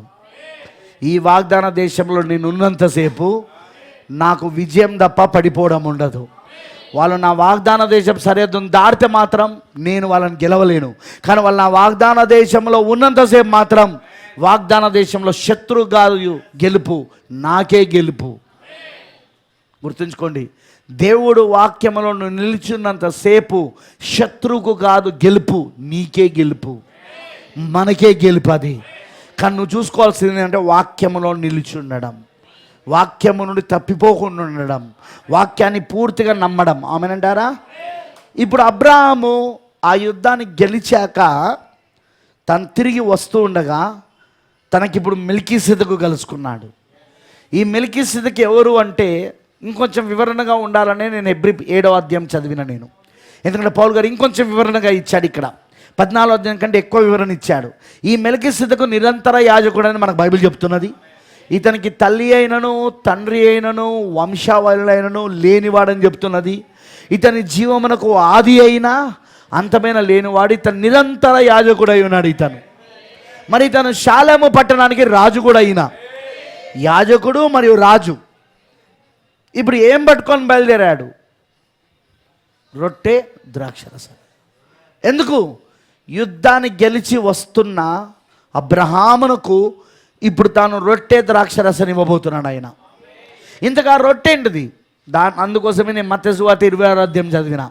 ఆ రొట్టె ఆయన ఎత్తుకొనేమన్నాడు, ఇది మీ కొరకైన నా శరీరం. అంటే మెల్కీసెదెకు ఇప్పుడు ఏమి ఇవ్వబోతున్నాడు? తన శరీరాన్ని ఇస్తాడు ఇప్పుడు ఆయన, తన జీవాన్ని ఇస్తున్నాడు ఇప్పుడు ఆయన, తనను తాను ఇచ్చుకుంటున్నాడు ఇప్పుడు ఆయన. ఎవరికి? అబ్రహాముకి.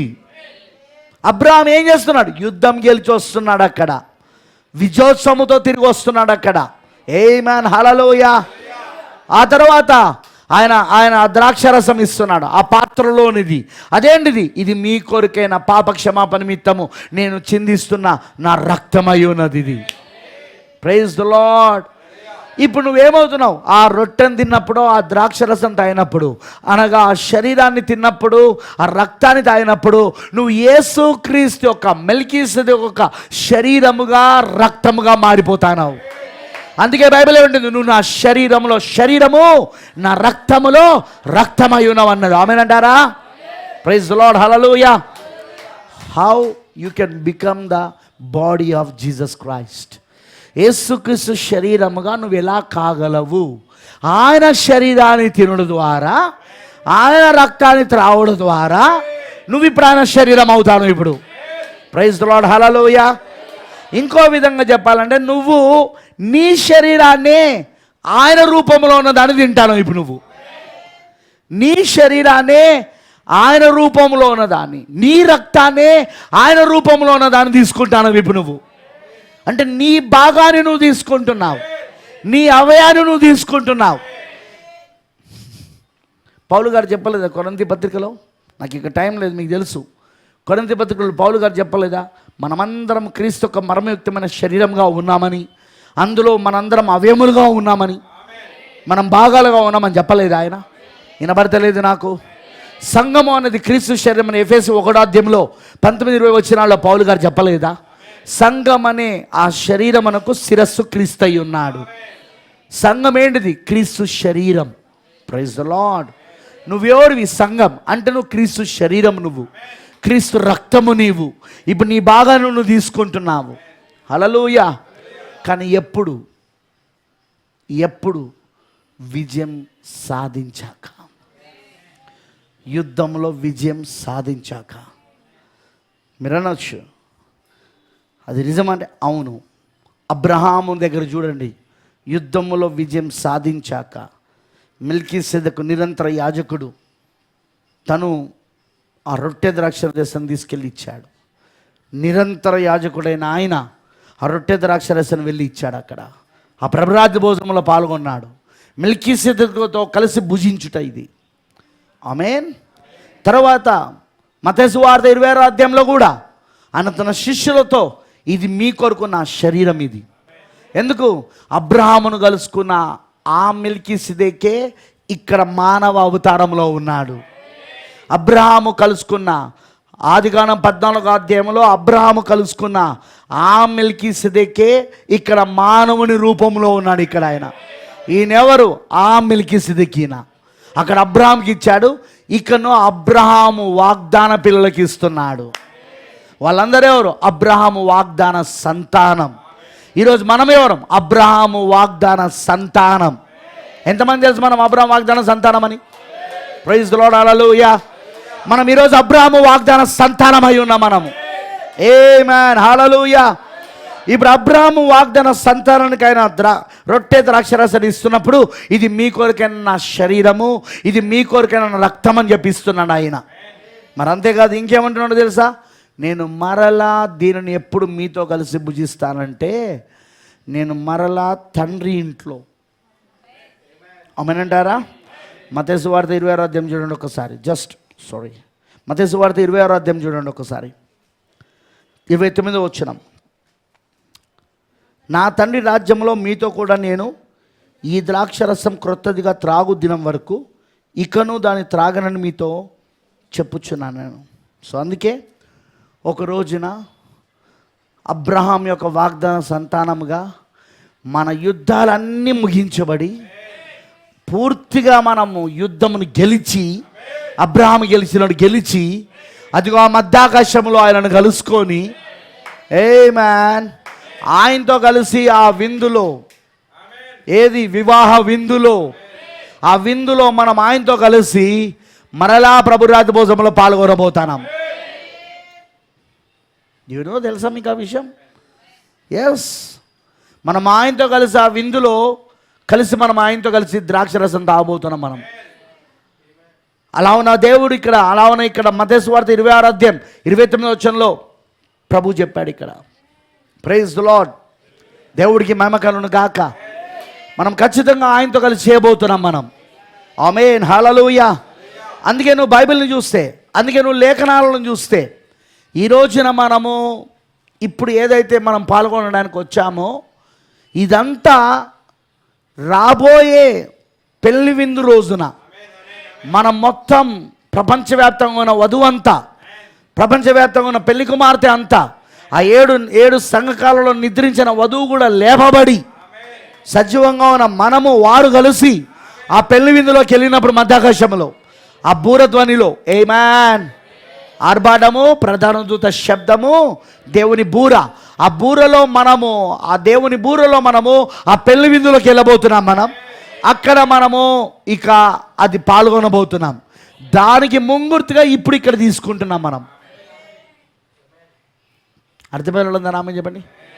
దానికి ముంగుర్తుగా ఆ మధ్యాకాశంలో ప్రభుతో కలిసి ఆ విందులో మనం ఆయనతో ఈ ప్రభురాజ్య భోజనంలో పాల్గొనబోతున్నాం. దానికి ముందుగా మనము ఇప్పుడు ఇందులో పాల్గొంటున్నాం.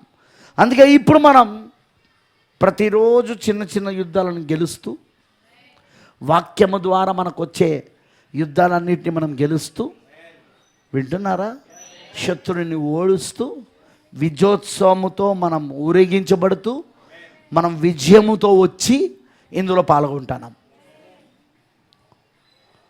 ఈ ప్రభురాజ్య భోజనంలో. ఈ ప్రభురాజు భోజనంలో పాల్గొనాలంటే నువ్వు జయించాలా. ఓడిపోయిన వాడిగా చేయడానికి వీల్లేదు. ఓడిపోయిన వాడిగా, ఓడిపోయిన దానిగా నువ్వు ఇందులో పాల్గొనడానికి వీల్లేదు. నువ్వు జయించాలా.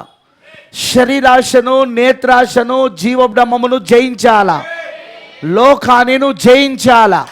వాక్యానికి విరోధంగా ఉన్న ప్రతి దానిని నువ్వు జయించాలా. నువ్వు ఎప్పుడైతే వాక్యానికి విరోధంగా ఉన్న ప్రతి దానిని జయిస్తావో, నీ శత్రువుని జయిస్తావో విజయోత్సవముతో, అప్పుడు నువ్వు ప్రభురాజు భోజనం దగ్గరికి వచ్చి నువ్వు భుజించడానికి నీకు అర్హత ఉన్నది. బ్రదర్, మరి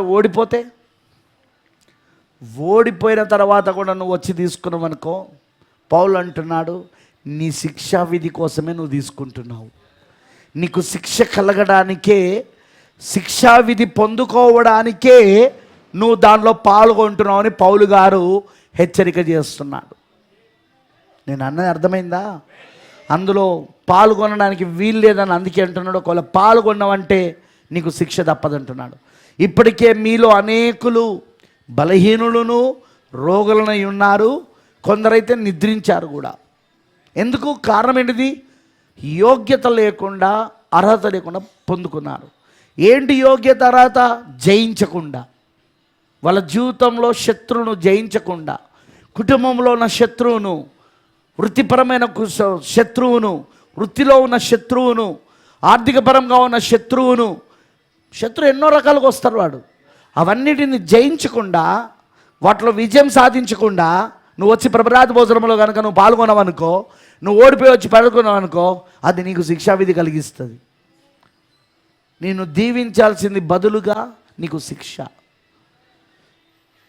నీకు జీవానికి ఇవ్వాల్సింది బదులుగా నీకు మరణం, జీవమునకు బదులుగా మరణం వస్తుంది. గుర్తుపెట్టుకోనండి. అందుకే ఎప్పుడైనా గుర్తుంచుకోనండి, మన జీవితంలో మనం ఎప్పుడైనా జయించాలి. ఇప్పటిదాకా నేను అందుకే చెప్పుకుంటూ వచ్చాను, జయం ఎలా వస్తుంది, విజయం ఎలా వస్తుంది? వాక్యం ద్వారా. మీకు ఒక సంగతి తెలుసా? ఆ యుద్ధోపకరణాలు మీరు చూడండి. ఏది ఎఫెసీయులకు రాసిన పత్రిక 6వ అధ్యాయంలో యుద్ధోపకరణాలు మీరు చదివితే, మనకివ్వబడిన ఏ యుద్ధోపకరణమైనా శత్రువు దాడిని తప్పించుకోవడానికి. కానీ ఒకటే ఒకటి ఉంది, శత్రువుతో పోరాడేది మన చేతిలో ఉన్న 2 అంచులు గల వాడి అయిన ఖడ్గం. నేను చెప్పేది మీకు అర్థమవుతుందా? మన చేతిలోని 2 అంచెలు కలిగిన వాడి అయిన ఖడ్గం ఒకటి శత్రువుని పొడవగలదు, శత్రుతల నరకగలదు, శత్రువుని విచ్ఛిన్నం చేయగలదు. అదే ఈ దేవుడు వాక్యం. అందుకే ఎప్పుడు నీ చేతిలో ఏముండాలంటే దేవుడు వాక్యం. 2 అంచెలు గల వాడి అయిన ఖడ్గం. హెబ్రీ 4:12. ఆమేన్. దేవుని వాక్యం అనే 2 అంచెలు కలిగిన వాడి అయిన ఖడ్గం ఎప్పుడు నీ చేతిలో ఉండాలి. దానితో నువ్వు శత్రు మీదకి వెళ్ళాలి. బ్రదర్, ఒకవేళ నీకు అన్నీ ఉన్నాయి, చేతిలో ఖడ్గం లేదు, నువ్వు శత్రువుని ఎలా చంపుతావు? నీకు అన్నీ ఉన్నా శత్రువును నువ్వు చంపలేవు. ఎందుకంటే శత్రువును చంపేది ఏంటంటే ఖడ్గమే. నేను అన్నది అర్థమవుతుందా? శత్రుతో డ్యూయలింగ్ అంటే ఏమంటారంటే, అంటే శత్రువు మన పైన వేసినప్పుడు, తన కత్తితో పెట్టినప్పుడు మనం ఆ కత్తితో ఆపుతాం. కొన్నిసార్లు డాలుతో ఆపుతాం, కత్తితో ఆపుతాం. మళ్ళీ ఆపి మళ్ళీ మనం మన కత్తితో వాణ్ణి కొట్టడానికి చూస్తాం, వాణ్ణి పడగొట్టడానికి చూస్తాం, చంపడానికి చూస్తాం. కరెక్టేనా కాదా? దాన్ని డ్యూయలింగ్ అంటారు. దాన్ని అదే ఆ కత్తిసేమో ఏదో డ్యూయలింగ్. ఆ డ్యూయలింగ్ కావాలంటే నీకు కత్తి ఉండాలి. నీకు అది లేకుండా ఎలా చేస్తావు? ఖడ్గం లేకుండా ఎలా చేస్తావు? అందుకే దేవుడి వాక్యము 2 అంచులు కలిగిన వాడి అయిన ఖడ్గం అని బైబిల్ అంటుంది. అది ఎప్పుడు నీకు ఉండాలి. ఆ వాక్యముతోనే నువ్వు వానిపైకి వెళ్ళాలి. నువ్వు వానిపైకి పోతున్నావంటే, దావీదు చేతిలో వడసల ఉంది, రాళ్ళున్నాయి. అర్థమైందని అన్నది? దావీదు చేతిలో వడసల ఉంది, రాళ్ళున్నాయి. నువ్వు కూడా శత్రుపైకి వెళ్ళాలంటే నీకు ఆయుధం ఉండాలి. నీ ఆయుధం ఏంటో తెలుసా? ఈ దేవుడు వాక్యం. ఈ వాక్యం చూడండి. చివరికి ఒక మాట, యేసుక్రీస్తు లూసిఫర్ని ఎలా ఎలా గెలిచాడు? ఆయనను శోధించడానికి వచ్చినప్పుడు ఆయన ఉపవాసం 40 రోజులు ఉపవాస ప్రార్థన చేశాక లూసిఫర్ ఆయనను శోధించడానికి వచ్చాడా? 3 శోధనలు తీసుకొచ్చాడు. శరీరాశ, నేత్రాశ, జీవబ్రహ్మం. ఆ 3 శోధనలు ఏంటంటే శరీరాశ, నేత్రాశ, జీవబ్రహ్మం. ఆ 3 శోధనలు ఆయన ఎలా జయించాడంటావు? చూడండి, మీరు చదవండి. ఇలాగూ రాయబడి ఉన్నది, ఇలాగూ రాయబడి ఉన్నది, ఇలాగూ కూడా రాయబడి ఉన్నది. అంటే ఆయన ఎప్పుడు ఇలాగూ రాయబడి ఉన్నదంటే వాక్యం అంటున్నాడు ఆయన. అక్కడ వాక్యం ద్వారా మాత్రమే జయించాడు ఆయన. అక్కడ ఎవరు? వాక్యమై ఉన్న యేసుక్రీస్తు. వాక్యమై ఉన్న యేసుక్రీస్తు వాక్యము ద్వారానే శత్రువును జయించాడు. ఈరోజు నువ్వెలా జయించగలవు? మరి మళ్ళీ వాక్యం ద్వారానే. చర్చ్ ద్వారా కాదు. నువ్వే చర్చ్కి వెళ్తున్నావు అన్నది ఇక్కడ లెక్క కాదు. నువ్వే పాస్టర్ దగ్గర ఉన్నావు అన్నది ఇక్కడ లెక్క కాదు. ఇక్కడ లెక్క ఏంటంటే దేవుడు వాక్యం. ఆ వాక్యముతో నువ్వు నిలుచుండాల ప్రియులారా. ఆ వాక్యముతో నువ్వు నిలుచుంటే నువ్వు దాన్ని ఖచ్చితంగా జయించగలుగుతావు. ప్రైజ్ ది లార్డ్, హల్లెలూయా. దేవుడికి మహిమ కలుగును గాక. నేను చెప్పేది అర్థమవుతున్నదా? అందుకే వాక్యం, వాక్యం అనే దాన్ని ఏమంటారు, చుట్టూ వలయము. అది వాక్యం అనేది ఒక వలయము. ఆ వలయము నుండి అవ్వ బయటికి వచ్చింది. వాక్యము నుండి బయటికి తీసుకొచ్చాడు వాడు. వాక్యాన్ని నమ్మకుండా, వాక్యాన్ని విశ్వసించకుండా మీరు చావరు అన్నమాట.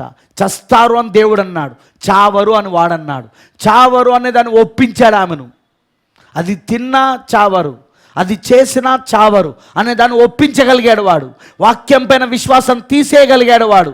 వాక్యం యొక్క వలయము నుండి, రక్షణ వలయము నుండి ఎప్పుడైతే ఆమె బయటికి వచ్చేసిందో వాడి కార్యం సులువైపోయింది. ఆమెకి ఎప్పుడైతే అవిశ్వాసం వచ్చిందో వాక్యం పైన, వాడు తన పని చేయడం చాలా సులువైపోయింది. వాడు తన పనిని జరిగించడం చాలా సులువైపోయింది వాడికి.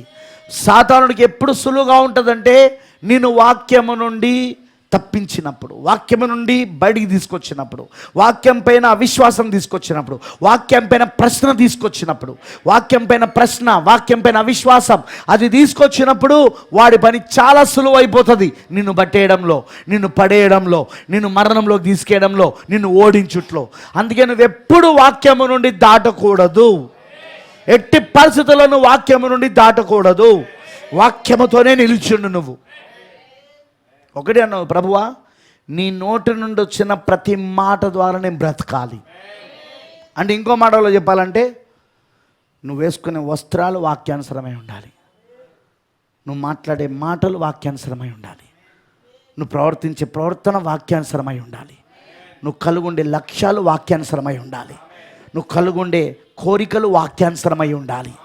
అర్థమైందని చెప్పింది. ప్రతిదీ వాక్యానుసారంగా ఉండాలి. ప్రతిదీ నీ ప్రవర్తన, నీ మాటలు, నీ ఆలోచనలు, నీ లక్ష్యాలు, నీ ఉద్దేశాలు, నీ గమ్యము అంతా వాక్యం, వాక్యం, వాక్యం. ఈ వాక్యానికి విరోధంగా ఏది ఉండకూడదు. ఈ వాక్యానికి విరోధంగా వింటున్నారా? నీ వస్త్రధారణ ఈ వాక్యానికి విరోధంగా ఉండకూడదు. నీ మాటలు ఈ వాక్యానికి విరోధంగా ఉండకూడదు. మనం అందుకే పిల్లలకు చెప్పాలి ఏమని, ఇదిగో ఇది వాక్యానికి విరోధం కాబట్టి నేను ఇలాంటి వస్తువులు నీకు కొనిస్తలేను. ఇది దేవుడు వాక్యం విరోధం కాబట్టి ఇలాంటి బట్టలను నేను నీకు కొనిస్తలేను. ఇది దేవుడు వాక్యం విరోధం కాబట్టి ఇదిగో నీకు ఫలానిది నేను ఇవ్వడం లేదు అని వాళ్ళకు అర్థమైనట్లు చేయాలా మనం, వాళ్ళకు చెప్పాలా మనం. ఆ విధంగా నేను వాక్యానికి విరోధంగా నిన్ను పెంచలేను, వాక్యానికి విరోధంగా నేను నిన్ను పెంచలేనని పిల్లలు చెప్పాలా తల్లిదండ్రులు. అలానే భర్త భార్యతో చెప్పాలి, నేను వాక్యానికి విరోధంగా నీకు నేను ఏం చేయలేను, నీకేం చేయాలనుకున్నా నేను వాక్య ప్రకారంగానే చేస్తా. భార్య కూడా భర్తతో సేమ్ థింగ్, అదే మాట మాట్లాడాలా. నేను నీ భార్యను కావచ్చు, కానీ వాక్య ప్రకారంగానే నేను ప్రతిదీ నీకు భర్తగా నేను గౌరవించడం, నీకు లోబడం, నిన్ను ప్రేమించడం, నీకు సేవ చేయడం అంతా నేను వాక్యానుసారంగానే చేస్తాను. నేను నువ్వు వాక్యాన్ని దాటేదైనా చేయమని చెప్తే మాత్రం ఒక భార్యగా నేను ఆ పని చేయను. వాక్యాన్ని దాటేదైనా చేయమని చెప్తే ఒక భర్తగా నేను ఆ పని చేయను. ఏమాన్, నేను చెప్పేది అర్థమవుతుందా? అది మనుష్యుడు బ్రతుకుచున్నది రొట్టె వల్ల మాత్రమే కాదు, కానీ దేవుని నోటి నుండి వచ్చే ప్రతి మాట వలన జీవించునన్న దానికి అర్థం అది. నీ భార్య అడుగుతుంది, కమ్మలు కొనియమని. నువ్వేం చేయాలి? కళ్యాణ్ జ్యువెలర్స్లో దసరాకి దీపావళికి మంచి మంచి ఆఫర్స్ పెట్టినట్ట, పోదంపా. లలిత జ్యువెలర్స్లో పెట్టినట్ట, ఇప్పిస్తా. నువ్వేం చెప్పాలా? రక్షించబడిన భర్తగా ఉన్న కమ్మలే నేను తీసి అమ్మాలనుకుంటానా? ఉన్న కమ్మలే నేను తీసేసి అమ్మేయాలనుకుంటానా? ఉన్న బంగారనే నేను తీసేసి అమ్మేయాలనుకుంటానా? నీకు బంగారం కొనడం కుదరదు. సారీ. ఆ శరీరం కనబడే విధంగా ఉండే వస్త్రాలు, ఏమండి ఈ వస్త్రం బాగుందండి, ఇది మన పాపకు కొందామండి. నో సార్, ఇది శరీరమును కనబడే విధంగా, శరీర ఆకృతి కనబడే విధంగా, శరీర భాగాలు కనబడే విధంగా ఉన్నది. నేను దీన్ని కొనియలేను. నా కూతురికి నేను దీన్ని కొనియలేను. నాకు భార్యవైనా నేను నీకు ఇది కొనియలేను. నీకు అర్థమవుతుందని అన్న నేను చెప్పేది అర్థమవుతుందా? Praise the Lord. నీ కొడుకు కటింగ్ చుట్టూ బాగా ఏంటి ట్రాక్టర్ దున్నినట్టు దున్ని మధ్యలో నాట్లు పెడతాడు. మధ్యలో నాట్లు ఉంటాయి ఇట్లా పొడుగ్గా. అలా ఉండొద్దు నీ కొడుకు కటింగ్. నువ్వు చెప్పాలా నీ కొడుకుకి, అరే మీ ఫ్రెండ్స్ అందరూ ఆ విధంగా కట్ చేసుకుంటాను, నాకు తెలుసు ఈరోజు ట్రెండ్ అని, కానీ మనం వాక్యాన్ని దాటకూడదురా మనము. కాబట్టి కటింగ్ షాప్లో నేను అందుకే చెప్తున్నాను అతనికి, ఆ కటింగ్ షాప్ చేసే అతనికి, నువ్వు అలా కట్ చేయొద్దని. హల్లెలూయా. నేను చెప్పేది అర్థమవుతుందా? దేవునికి మహిమ కలుగును గాక. మనల్ని ఓల్డ్ ఫ్యాషన్ పీపుల్ అనని, వీళ్ళు పాతకాలపు ప్రజలు, వీళ్ళు పాతకాలపు వ్యక్తులు వీళ్ళు అని మనకు పేరు పెట్టని ఏమనానని, కానీ వాక్యాన్ని మాత్రం దాటడానికి వీల్లేదు. నీ బంధువులు వస్తారు, నీ స్నేహితులు వస్తారు, ఇంకెవరెవరో వచ్చి ఏదేదో అడుగుతుంటారు. కానీ ఒకటే చెప్పాలి, సారీ, నేను అలా చేయడానికి నా దేవుడు అనుమతించడు. నా దేవుడు అనుమతి దానికి కుదరదు. నా దేవుని అనుమతి వాక్యం చెప్తుంది. వాక్యం ఏం చెప్తుందో అదే చేస్తా నేను. చాలాసార్లు మన బంధువులు అంటారు, అబ్బో మీరు మాత్రమే క్రైస్తవులా, మేము కాదా అని కొంతమంది అంటారు. ఇంకొందరు మీరు మాత్రమే క్రైస్తవులా, ఎంతమంది జీవిస్తలేరు, ఎంతమంది ఇట్లుంటలేరు అట్లుంటలేరు. వాళ్ళకు ఒకటే పావన, మేమే క్రైస్తవులం, వాళ్ళు ఎవడు కాదు. ఒకవేళ వాళ్ళు క్రైస్తవులు అయితే బైబిల్ని ఫాలో అయ్యేవాళ్ళు, వెలుగును ఫాలో అయ్యేవాళ్ళు, వాక్యపు వెలుగును ఫాలో అయ్యేవాళ్ళు. వాక్య వెలుగును ఫాలో కానాడు, ఎలా బైబిల్ని ఫాలో కానాడు, వాడు ఎలా క్రైస్తవుడు అవుతాడు? ఎందుకంటే క్రైస్తవుడు దేవుని నోటి నుండి వచ్చిన ప్రతి మాట చొప్పున జీవిస్తాడు. అలానే యేసు మత్తయి సువార్త 4:4 చెప్పాడు ఆయన. Praise the Lord. నేను చెప్పేది అర్థమవుతున్నదా? Praise the Lord. Hallelujah. Brother, ఇవన్నీ నేను ఎందుకు చెప్తున్నా? ఇవన్నీ ఫస్ట్ వాడు నేను వాక్యం నుండి బయటికి తీసుకొస్తే వానికి నువ్వు దొరికినట్టే. కానీ నువ్వు వాక్యములో ఉన్నంతసేపు వాడు నీకు దొరికాడు. నేను అన్నది అర్థమైందా? నువ్వు వాక్యము నుండి బయటకు వచ్చినప్పుడు నువ్వు వాడికి దొరికినావు. కానీ నువ్వు వాక్యములో ఉన్నావంటే వాడే నీకు దొరికాడు. ఇప్పుడు శత్రువే నీ చేతికి అప్పగించబడ్డాడు. అందుకే వాడు నీ చేతికి అప్పగించబడడం మనకి ఇష్టం లేక నిన్ను ఎలాగైనా సరే ఓడించాలంటే వాక్యము నుండి బయటికి తీసుకురావాలా. అందుకు వాడు ఎన్నో ఒత్తిళ్లు తీసుకొస్తూ ఉంటాడు. వాడు దేనికి తల వగ్గొద్దు, దేనికి తల వంచొద్దు. నువ్వు ఏ ఒత్తిళ్లకు కూడా నువ్వు తల వంచొద్దు, ధైర్యంగా నిలబడాలా. ఎందుకు నేను అదే చెప్తున్నాను, వాక్యములో నిలుచున్నంతసేపు అబ్రహాము కుమారుడిగా, అబ్రహాము సంతానముగా నువ్వు యుద్ధము నువ్వే గెలుస్తావు. నువ్వు అది ప్రపంచ యుద్ధం, కానీ అబ్రహామే గెలిచాడు. ఇది కూడా అంతే. వింటున్నారని చెప్పింది. సో అందుకే బైబిల్ చెప్తున్నట్టు యుద్ధం యెహోవాదే. ఆమేన్. హల్లెలూయా. సైన్యములకు అధిపతి యెహోవా మన పక్షము నుండి యుద్ధం చేస్తాడు ఆయన.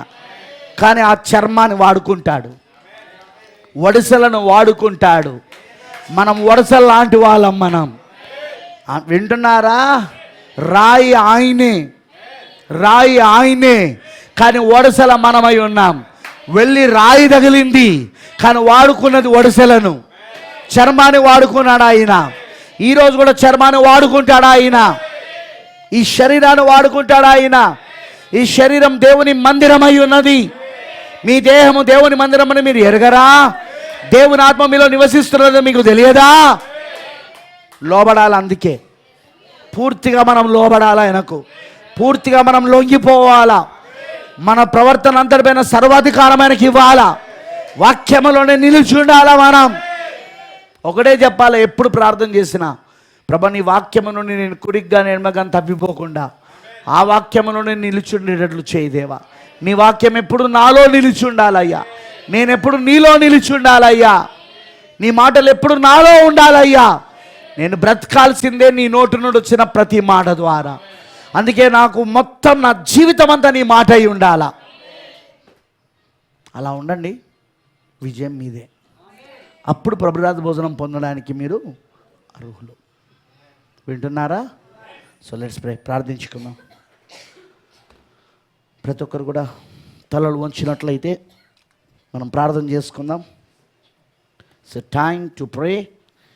ఇది ప్రార్థించే సమయం. విజయోత్సవంతో మనం ముందుకెళ్ళాలి. కానీ ఈ రోజులలో జరుగుతున్న యుద్ధం ఒకరోజు ఆగిపోబోతుంది.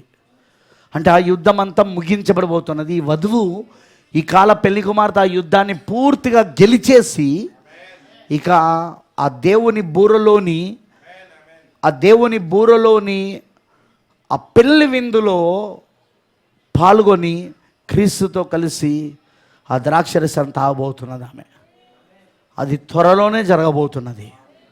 అందుకే ఈ యుద్ధంలో నువ్వు గెలవాలి. ఇప్పుడు ప్రపంచ సంఘముల సమాఖ్య యొక్క ఒత్తిడి రాబోతున్నది. ఈ ప్రపంచ సంఘములన్నీ కూడా ఒక సమాఖ్యగా ఏర్పడినవి. ఇప్పుడు ప్రభుత్వంతో కలిసి ఈ వధువుపైకి ఒత్తిడి తీసుకొస్తారు. అది ప్రపంచ యుద్ధంగా ఉండబోతుంది. అప్పుడు ప్రపంచవ్యాప్తంగా ఉన్న వధువుకి ప్రపంచ యుద్ధం. అది మొత్తం ప్రపంచవ్యాప్తంగా ఉన్న వధువు అంతా దాన్ని జయించాల్సి ఉంటుంది. జయిస్తుంది, ఖచ్చితంగా జయిస్తుంది వధువు. అబ్రాహాం జయిస్తాడు తెలుసు. అబ్రాహాం బయలుదేరేటప్పుడే తెలుసు అతనికి. ఆ రాజులపైకి వెళ్తున్నప్పుడే తెలుసు. ఆ నలుగురు రాజులపైకి ప్రపంచ యుద్ధంలో పాల్గొని గెలుపుతో వెళ్తున్న ఆ నలుగురు రాజులపైకి వెళ్ళేటప్పుడే అబ్రాహాంకు తెలుసు తనకే గెలుపు అని. ఆ నలుగురు రాజులను దేవుడు తన చేతికి అప్పగించాడని దావీదుకు తెలుసు. తాను గొలియాతు మీదకి వెళ్తున్నప్పుడే జీవము కలిగిన దేవుడు తన చేతికి తన శత్రువులను అప్పగించేశాడని. ఇది కూడా అంతే. ఏ యుద్ధమైనా గెలుపు మన చేతికి ఇచ్చాడు ఆయన. శత్రువును మన చేతికి అప్పగించాడు. నువ్వు వాక్యములో నిలుచుండడం నీ పని. వాక్యములో నువ్వు నిలుచుండు. వాక్యం నీలో నిల్చుండేటట్లు చూసుకో. వాక్యం నీలో నిల్చుండేటట్లు చూసుకో. ఆ తర్వాత చూడిగా యుద్ధములో నీకు గెలుపు ఉంటుందిగా. Let's pray. ప్రార్థించుకుందాం. ప్రభు అయిన దేవా, సర్వశక్తిమంతుడా, కృపామడివైన తండ్రి, కృపా సత్య సంపూర్ణుడా, నీకు వందనాలు. ఈ రోజున ఈ యొక్క రాత్రికాల సమయంలో దేవా, మేము యుద్ధంలో ఉన్నామని మాకు తెలుసు. పౌలు గారు చెప్పినట్టు మేము పోరాడుతున్నది దురాత్మ సమూహములతో, శరీరాలతో కాదు కానీ, రక్తమాంసములతో కాదు కానీ అధికారులతోనూ ప్రధానులతోనూ ప్రస్తుత అంధకార సంబంధులకు లోకనాథులతోనూ దురాత్మ సమూహములతో, ఈ 4 కేటగిరీస్, ఈ 4 తరగతులు కలిగిన దయ్యములతో మేము పోరాడుతున్నామయ్యా. మేము పోరాటంలో ఉన్నామని ఆయన చెప్పాడు. దానికి కావలసిన ప్రభు యుద్ధోపకరణాలు కూడా అవి ఏమిటో కూడా అక్కడ మాకు ప్రభు బోధించాడు ఆయన. అవి కూడా రాశాడు ఆయన. రక్షణని శిరస్త్రానమును తరుకమన్నాడు ఆయన. అవును ప్రభువా రక్షణనే శిరస్త్రానం మేము కలిగి ఉండాలి. అదిగో ప్రభువా సత్యమనే దట్టిని మేము కట్టుకొని ఉండాలి. ఇదిగో ప్రభువా తండ్రి, అదిగో విశ్వాసమైన డాలు ఉండాలి. ఎందుకంటే శత్రువు వేస్తున్న ప్రతి అగ్ని బాణమును ఆర్పడానికి ప్రభువా. అదేవిధంగా చేతిలో 2 అంచుల వాడైన ఖడ్గం ఉండాలి. ఖచ్చితంగా సిద్ధ మనసు అనే జోడు మాకు ఉండాలి ప్రభువా. ఓ సర్వాంగ కవచమును ధరించుకొని మేము బయలుదేరుతున్నాము. యుద్ధం చేస్తున్నాం మేము అపవాదితో. అన్ని రంగాలలో యుద్ధం చేస్తున్నాం. అన్ని పరిస్థితులలో యుద్ధం చేస్తున్నాం. మా యుద్ధోపకరణాలలో అతి ముఖ్యమైనది 2 అంచులు గల వాడి అయిన ఖడ్గమైన వాక్యం ప్రభువా. ఈ వాక్యముతోనే శత్రుపైన దాడి చేస్తానం మేము. ప్రభువా 2000 సంవత్సరాల క్రితం నువ్వు శరీరధారిగా వచ్చినప్పుడు 3 శోధనలు, శరీరాశ, నేత్రాశ, జీవడములు, ఆ 3 శోధనలు మత్తయి వార్త 4వ అధ్యాయంలో నువ్వు ఉపవాస ప్రార్థన చేశాక 40 రోజులు ఉపవాసం అన్న తర్వాత వాడు వచ్చి నిన్ను శోధించినప్పుడు ఆ 3 శోధనలు వాక్యము ద్వారా, 2 చెలగల వాడైన ఖడ్గము ద్వారా వాడిని గెలిచావు ప్రభువా. ఈరోజు కూడా మేము అలాగునే ఉన్నామయ్యా. వాక్యముతో నిలిచుంటే, వాక్యము మాలో నిలిచుంటే శత్రువు మా ముందు నిలబడలేడని. ఎంత పెద్ద శత్రువైనా, ఎంత గొప్ప శత్రువైనా, ఎంత ప్రభావవంతమైన శత్రువైనా ప్రభువా మా ముందు నిలబడలేడని, ఆ పరిస్థితులు మా ముందు నిలబడలేవని, ఆ శోధనలు మా ముందు నిలబడలేవని, ఆ రోగములు, వ్యాధులు మా ముందు నిలబడలేవని, కుటుంబ పరిస్థితులు మా ముందు నిలబడలేవని ఖచ్చితంగా మాకు అర్థమవుతున్నదయ్యా. అందుకే నీ వాక్యములో నిలుచుండే కృపను మాకు దయచేయి. మేము నీ వాక్యములో ఉండాలయ్యా, వాక్యము మాలో ఉండాలయ్యా. అన్నీ మేము వాక్యానుసారంగా చేయాలి. నీ నోటి నుండి వచ్చిన ప్రతి మాట వలన మేము జీవించాలయ్యా. మేము చేసేది ప్రతిదీ వాక్యానుసారమై ఉండాలి. వాక్యాన్ని దాటకుండా మాకు కృప చూపించు. వాక్యాన్ని దాటకుండా, ఎందుకంటే వాక్యాన్ని దాటితే మాకు విజయం లేదు. మేము శత్రు చేతికి అప్పగించబడతాం. కానీ అదే మేము వాక్యములు నిలిచుంటే శత్రువే మా చేతికి అప్పగించబడతాడు. మాకు విజయం ఉంటుందయ్యా. అలా విజయం పొందిన వాడే ఆ ప్రభురాత్రి భోజనంలో పాల్గొనడం అరుడివి. అందుకే నువ్వు ప్రభువా మెల్కీసెదెకుగా అబ్రహాము దగ్గరికి ఆదికాండం 14లో వచ్చినప్పుడు అబ్రహాము యుద్ధము గెలిచాడు ప్రభువా. తను గెలిచి విజయోత్సవముతో తిరిగి వస్తున్న సమయంలో తనకు నువ్వు ప్రభువా రొట్టె ద్రాక్షరసం ఇచ్చావు. తను కొల్లగొట్టిన దానిలో నుండి 10వ భాగము నీకు చెల్లించాడు. నువ్వు రొట్టె ద్రాక్షరసమును ఇచ్చినందుకు తాను 10వ భాగం చెల్లించాడయ్యా. ఈరోజు కూడా అదే తండ్రి మేము చేస్తున్నది. ఆ రొట్టె ఎవరో కాదు, నువ్వే తండ్రి. అది నా శరీరం అన్నావయ్యా. ఆ పాత్రలో ఉన్నది ఏంటో కాదు, నీ రక్తమే అయ్యా అది. ఓ యేసయ్యా, నిన్ను నువ్వు మాకు ఇచ్చుకుంటున్నావు. నిన్నే మేము తింటున్నాం దేవా. నీలో మేము భాగమై ఉన్నాము. మా భాగాన్ని మేము తింటున్నాం యేసయ్యా. మా భాగాన్ని మేము భుజిస్తున్నాం యేసయ్యా. నీ పిల్లలు తప్పకుండా అలా తిని నీలో గుర్తించబడదురు గాక. నీ శరీరములో అలా గుర్తించబడిన వాడే ఎత్తబడతాడు. నీ శరీరంలో అలా గుర్తించబడిన వారే కొనిపోబడతారు. అలాంటి వారి కోసమే నువ్వు వస్తున్నావు యేసయ్యా. నీ శరీరాన్ని భూమిపై నుండి తీసుకొని వెళ్ళిపోవాలని. ఆ శరీరం ఎవరో కాదు, నీ సంఘమై ఉన్నది. వాళ్ళు నీ అవయములై ఉన్నారు. వాళ్ళు నీ భాగాలై ఉన్నారు. The mystical body of Jesus Christ, యేసుక్రీస్తుగా మర్మయుక్తమైన శరీరంగా వాళ్ళు ఉన్నారు దేవా. అందుకే నువ్వు సిద్ధపరచమని కోరుతూ, ఎవరెవరు ఈ మీటింగ్లో ప్రభువా ఇప్పుడు ఈ ప్రసంగమును లైవ్ స్ట్రీమింగ్లో కూడా విన్నారో వాళ్ళందరూ కూడా దీవించబడుదురు గాక. వాళ్ళు కూడా ఆశీర్వదించబడుదురు గాక. వారు కూడా ఈ ఆహారమును భుజించారు, ఈ పానీయమును ఆత్మ సంబంధంగా తాగారు. ఖచ్చితంగా వాళ్ళు కూడా ప్రభువా జీవము గల వారిగా ఉన్నారు ఇప్పుడు. ఎందుకంటే నా శరీరం తిని నా రక్తం త్రాగు వాడే నిత్య జీవం గలవాడన్నావు. ఏకైక మనిషి కుమారుని శరీరమును తిని నా రక్తము త్రాగిన వాడే నిత్య జీవం గలవాడు అన్నావు. అదే మేము చేస్తున్నామయ్యా.